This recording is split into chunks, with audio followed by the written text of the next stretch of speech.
जो लोग unnecessary detain हुए हैं पीटीआई लोग, उनको रिलीफ मिलेगा। जो केसेस अननेसेसरी ड्रैग हो रहे हैं या स्ट्रेच किए जा रहे हैं उसमें रिलीफ मिलेगा। और इस तरह के रिलीफ आपको मिलना शुरू हो जाएंगे। सो एक breathing space I would say कि पीटीआई को मिलेगा और उसमें काफी चीजें जो है बेहतर होना शुरू हो जाएगी, क्योंकि अभी के बाद जो आपने मौलाना साहब क्या जो बने थे मौलाना साहब ने जो अपनी बात की थी कि जनाब मैं बाहर निकलांगा तो मैं ये कर दूंगा वो कर दूंगा, तो उसमें वो लोग चिप इन नहीं कर रहे, पीटीआई वाले चिप इन नहीं कर रहे विद मौलाना साहब as far protest is concern. सीधी जी गल है, पिंडी वाले कह रहे ने पिंडी वाले नाल असीं मुज़ाकरात करांगे, पिंडी दे डू मैटर, ठीक है। और वो बिल्कुल सीधी गंडापुर गल कर रहे हैं कि जनाब मैं असीं उन्हां नाल गल करांगे पिंडी वाले नाल या पारा वाले नाल। अच्छा, इट्स वन ऑफ द, ठीक है। तो वो उनसे बात करेंगे, हुकूमत दे नाल किदे नाल गल करना चाहणगे, वो ठीक on the face of it हुकूमत दे कोई बंदे आके बह जान, लेकिन गल है कि डिसीजन ते वो ऐसा नहीं ले सकते जेडे वो एक्सपेक्ट कर रहे हैं गंडापुर साहब। सीनियर तज्जियाकार राना मुबशिर साहब हमारे साथ मौजूद हैं। अस्सलाम वालेकुम, गुड मॉर्निंग राना साहब, कैसे हैं आप? गुड मॉर्निंग जी, आप कैसे हैं? खैरियत से हैं? राना साहब आप इतना बड़ा लेक्चर दे दिया आपने, अब आप टेलीफोन यूज नहीं करेंगे, मोबाइल यूज नहीं करेंगे और सिर्फ सुनने के लिए करेंगे जी। व्हाट्सएप कितने जाएगा, बाकी की चीजें कितने जाएंगे, यूट्यूब कितने जाएगा, फेसबुक पेज कितने जाएगा? राना साहब मैं ये नहीं कह रहा कि आप टेक्नोलॉजी से बिल्कुल ताल्लुक खत्म कर दें, आप बिल्कुल यूट्यूब यूज करें या फेसबुक, जो भी आप ऐप यूज करना चाहते हैं करें, लेकिन उसको बस रेगुलेट करने की हम बात कर रहे हैं, क्योंकि बच्चे कॉपी करते हैं बड़ों को। अजीम ये बात इसलिए कर रहे हैं कि अजीम का भी कोई बच्चा नहीं है ना, तो जब बच्चा इंशाल्लाह ताला दुनिया में आएगा तो पता चलेगा कि कैसे वो मोबाइल मांगता है। मैं खुद अभी बच्चा हूं मैं ठीक है समझ गया, मैं समझ गया। आप समझ गए ना, चलो शुक्र है। राना साहब ये सारी गल समझ जी सर, एक और गल फिर सानू समझा दो, वो ये कि अब ये कल जो डिसीजन आया है सुप्रीम कोर्ट का सुन्नी इत्तेहाद काउंसिल की मखसूस नशिस्तों से मुतल्लिक, तो क्या आपको इसके सियासी असरात क्या लग रहे हैं इस फैसले के? देखिए, टू बी वेरी ऑनेस्ट ये एक अच्छा स्टेप है एंड इसको अप्रिशिएट करना चाहिए। रीजन बीइंग कि यहाँ पे फोकस जो है ना आप कर रहे हैं जनाब इन्वेस्टमेंट पे, और जब आप इन्वेस्टमेंट लाने के चक्कर में आप इतनी मुश्किलात से गुजरते हैं, आप इतनी कोशिशें करते हैं and you want to pull in the investment in Pakistan, तो उसमें इफ्स एंड बट्स आने शुरू हो गए थे कि जनाब इसका एक कंसर्न्स है, एक जनाब पार्टी है, उसका लीडर है, उसके कंसर्न्स हैं और उसको एड्रेस नहीं किया जा रहा, तो उनको एड्रेस किया जाएगा। और अभी तो आपने ये एक फैसला सुना है, मेरा जाती ख्याल ये है कि आइंदा आने वाले 1-2 हफ्तों के अंदर अंदर मजीद रिलीफ मिलेगा पीटीआई को।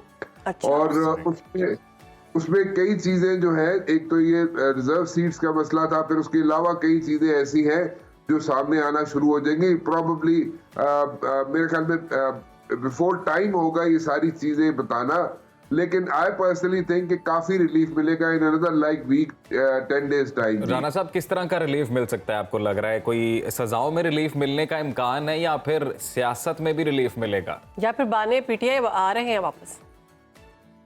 बानी पीटीआई देखे आ रहे हैं वापस या नहीं आ रहे हैं, उसमें तो उनको तो कई मरतबा मेरे ख्याल में इस किस्म का इंडिकला है बानी पीटीआई को, यानी कि इमरान खान को कई मरतबा ये इस किस्म का इंडिकेटर मिला है, मतलब कि वो जाके बनी गाला रह सकते हैं। But on the other hand उनकी बेगम साहिबा जो है वो कहती है जनाब मैं जाना है डयाला, तो वो इसमें एक इशू है, वो एक बात की बातें है। लेकिन आई पर्सनली थिंक कि जो लोग अननेसेसरी डिटेन हुए हैं पीटीआई लोग, उनको रिलीफ मिलेगा। जो केसेस अननेसेसरी ड्रैग हो रहे हैं या स्ट्रेच किए जा रहे हैं उसमें रिलीफ मिलेगा।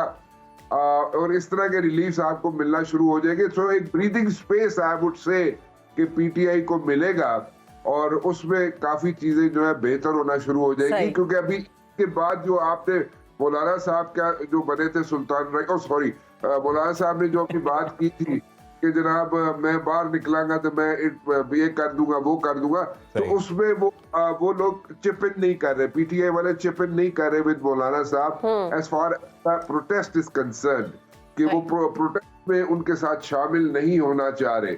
अच्छा। तो कि सारी रिलीफ मिलना शुरू हो राणा साहब, अभी तो 3 जून से बाकायदा समाअत हो गई रोजाना की बुनियाद पर इस मामले को लेकर, लेकिन अभी अगर मफरूजों पे बात कर ली जाए, फॉर एग्जांपल अभी का मूड अगर देखा जाए, ये अगर डिसीजन रिवर्ट होता है और मखसूस नशिस्तें वापस हो जाती हैं तो फिर क्या सूरत हाल बनेगी?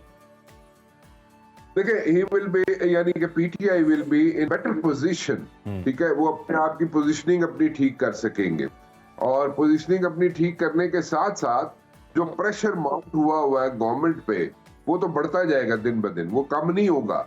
वो आप कोई भी समझे, अगर के हुकूमत जो भी बैठी होती है, चाहे जिसकी भी हुकूमत हो, वो दिन ब दिन पे प्रेशर माउंट होता है, कम नहीं होता। तो सर ये इसका तो रेट्रोस्पेक्टिवली असर होगा, मतलब ये इम्प्लीमेंट किया जाएगा ये डिसीजन? सेनेट के इलेक्शन हुए, सदर का इंतखाब हुआ, देखिए वो सारी चीजें ग्रेजुअली एड्रेस होंगी, लेकिन अभी जो मैं आपको कह रहा हूँ ना, जो रिलीफ मिलना शुरू होगा, जो मैंने 2-3 चीजें आपके सामने रखी हैं कि अननेसेसरी डिटेंशन पीपल, पीटीआई के लोगों की, वो उनको रिलीफ मिल सकता है, या जो केसेस ड्रैग हो रहे हैं, अननेसेसरीली ड्रैग हो रहे हैं, उसमें रिलीफ मिलेगा पीटीआई को या उनके लोगों को। तो वो इस पे रिलीफ अभी मिलना शुरू हो जाएगा, एंड असेंबलीज में भी आहिस्ता आहिस्ता इनको थोड़ा बहुत ब्रीदिंग स्पेस दिया जाएगा, ताकि जो प्रेशर करते हैं ये असेंबलीज के अंदर, उसको उसमें थोड़ा सा, उसमें थोड़ी सी, या ना थोड़ा सा एटीज हो ये लोग पीटीआई वाले, तो वो ये थोड़े आहिस्ता आहिस्ता ग्रेजुअली रिलीफ दिया जाएगा। अगर ये कहा कि ओवरनाइट सारी चीजें टर्न अराउंड हो जाएंगी, नो, दैट्स नॉट हैपनिंग, लेकिन एनीवेज थोड़ा थोड़ा रिलीफ मिलना शुरू हो जाएगा। ठीक है राणा साहब, अगली खबर की जाने बढ़ते हैं। चीफ जस्टिस की मुद्दत मुलाजमत 3 साल करने की तजावीज़ पर मुख्तलिफ खबरें सामने आ रही हैं, मुख्तलिफ हलकों में जो बातें हैं वो ज़ेर गर्दिश हैं, तो आप क्या समझते हैं, शहर इक़्तिदार में इस हवाले से क्या खबरें हैं, और अंदर की खबर क्या है, क्या वाकई ऐसा होने जा रहा है? देखिए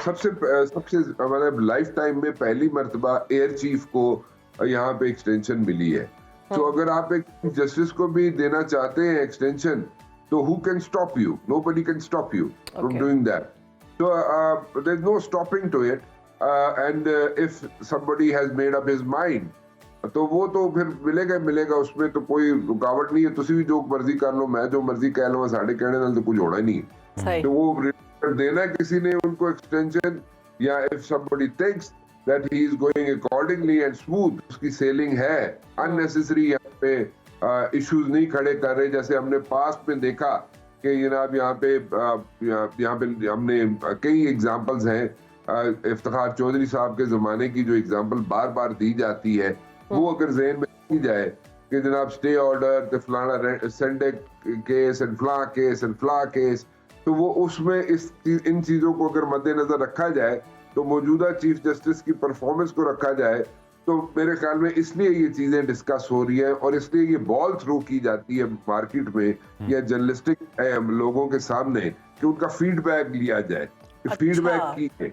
राणा साहब, मेरे 2 सवाल आते हैं राणा साहब, बड़े मुख्तसर से, और अगर आप इनका जवाब देना चाहें। एक तो वो पिछले मौजू से मुतालिक जो बात कर रहे थे, और रिलीफ की जब बात हो रही थी, आपने भी ये बोला कि लग रहा है अब रिलीफ मिलेगा, तो मेरा सवाल सर ये कि why sudden change of mood, कि अभी ऐसा क्या हुआ कि रिलीफ मिलने जा रहा है, नंबर 1।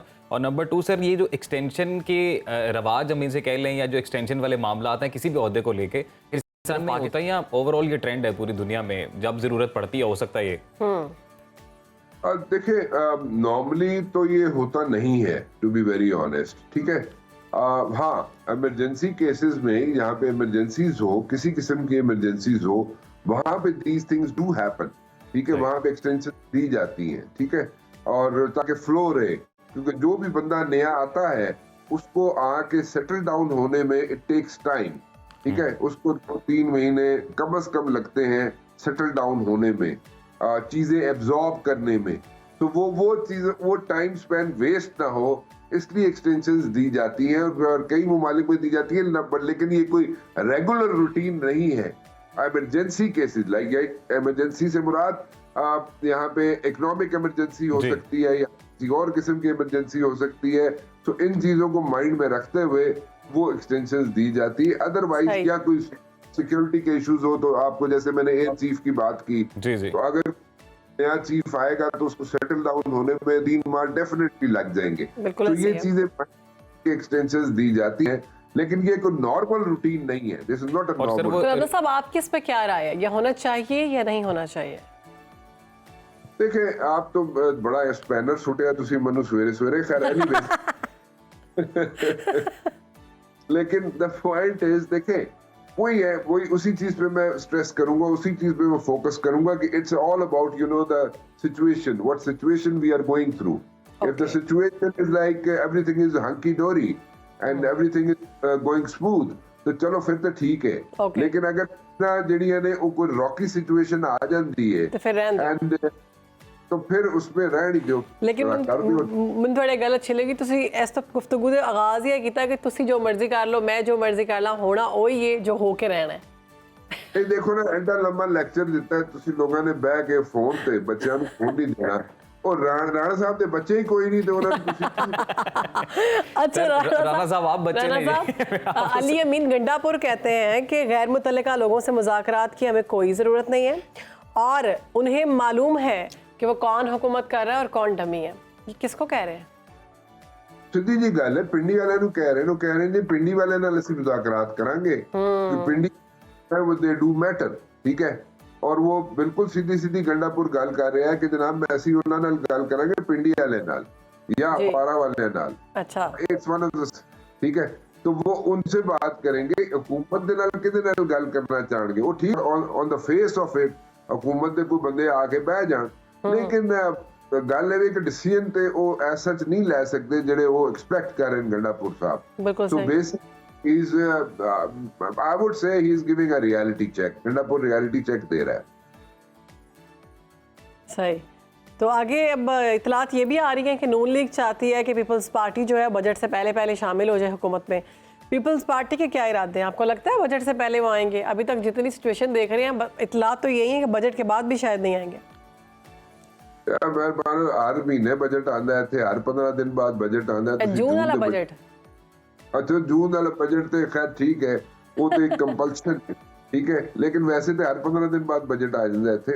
लेकिन एनीवे, वो मेरे ख्याल में आई पर्सनली थिंक इफ अभी भी इफ्स एंड बट्स हैं इसमें, Peoples Party joining the cabinet, this is what you are asking, right?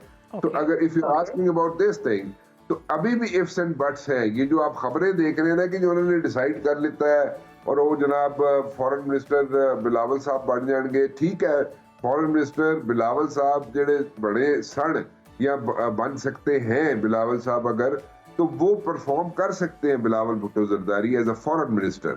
But at the very same time जो मौजूदा फॉरेन मिनिस्टर हैं वो उधर जरा थोड़े से ही वाज नॉट लाइक, वो होता है ना जरा एक किसी पोस्ट दे नाल या किसी ऑफिस दे नाल जेलन कर देता है, हो जाता है बंदा, वो ऐसा सच नहीं सन। तो उन्होंने उनको डिप्टी प्राइम मिनिस्टर का ओहदा मिल गया डार साहब को। लेकिन अगर फॉरेन मिनिस्टर बना जाता है और अगर पीपल्स पार्टी डिसाइड करती है to come into the cabinet, तो आई पर्सनली थिंक कि Bilawal Bhutto Zardari is going to be the best choice as a foreign minister, और वो अच्छा डिलीवर भी कर सकेंगे। लेकिन अभी भी मैं बोलूंगा कि पीपल्स पार्टी का as far as joining the cabinet is concerned, it's still like ifs and buts वाली स्टोरी है। It's not yet. बहुत शुक्रिया राना मुबशर साहब, आपने सुनो पाकिस्तान को वक्त दिया और इस वक्त जो सियासी सूरत हाल है तजिया पेश किया।